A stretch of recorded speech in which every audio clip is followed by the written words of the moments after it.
It's the back to school rush, and I know the kids are in the activities, they are at school, dinner comes around and you're stressed. We're going to take away some of the stress from your dinner time meals with Sandi Richard, who always has a plan to help us out. You look great. Your little skinny jeans. I look great. Well, I like the fact that we're wearing orange. We're in the same color family. We coordinated, we texted ahead of time and said we're going to do orange. Now, this time of year is almost a good time for you because you're always thinking ahead, and you say that people fear batch cooking a little bit. It seems too big. Yeah. So there's a way you can make it a little bit easier. Just double recipes. Don't batch cook. Exactly. The first one we're going to do is a turkey manicotti, and it's so easy, it's ridiculous. Good. And if you've already got all the stuff out, it's so easy just to make 2 pans of it. And I'm going to do a little twist on that too. Okay. And then the last segment, we're going to do this crunchy orange chicken. So a lot of people don't think of that as batch cooking. Yeah. But it's so easy to do, and in a pan and hardly any utensils, that all you do is 2 pans, and it's no stress whatsoever. The reason people don't like the big batch cooking often is because people start to complain. Stew.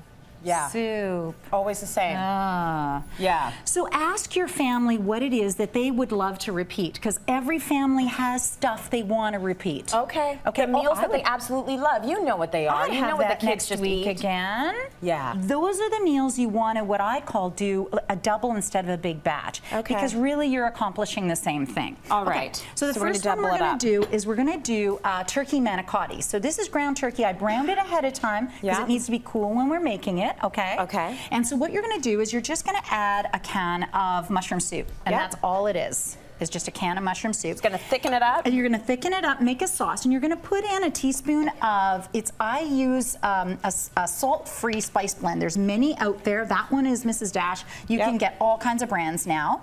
And then what I did was I put in a half a teaspoon of curry.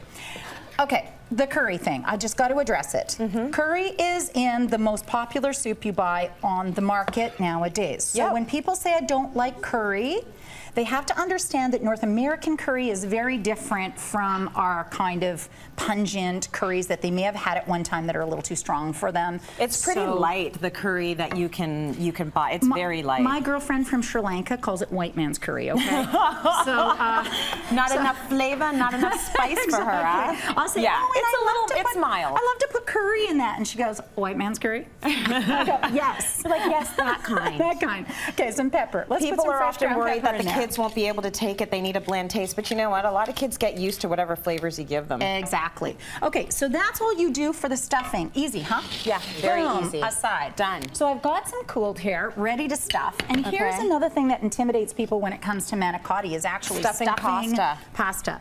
So there's 2 ways you can do it. You can cut a bag of a Ziploc bag. And you can just throw it in that way. Use it as a pipe.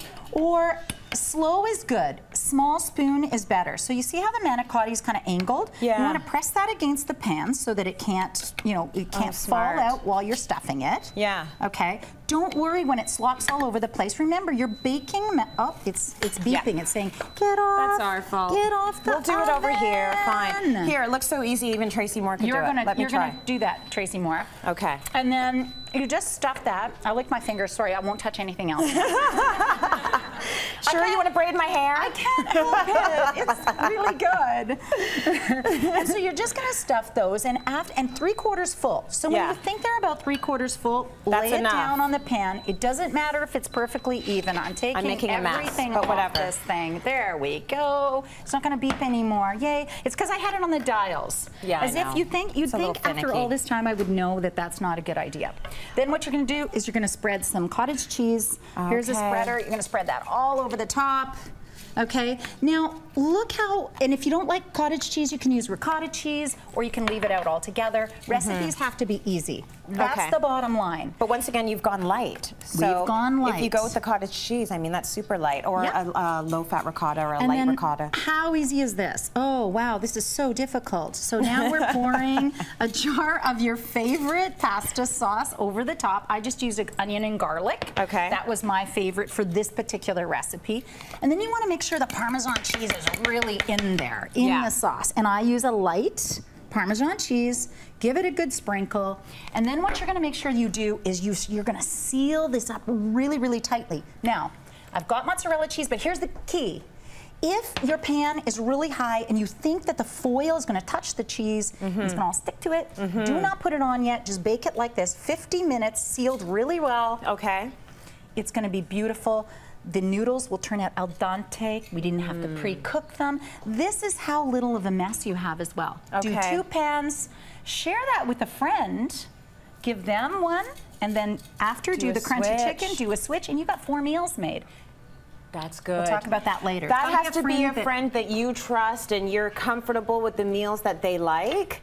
If you know their family has the same sort of taste that your family has, yes, do a little switcheroo. You are dead on. That's a smart idea. It's got to be the girlfriend that you say, I found a new recipe you're going to love. Yeah. That's the girlfriend. You do the traderoo. Right. You only double 2 things, and you each have 4 different meals that your family loves. And this freezes well, I'm imagining. It freezes so well, it's ridiculous. Okay. Actually, I think I like the frozen version even better than the first batch. Yeah.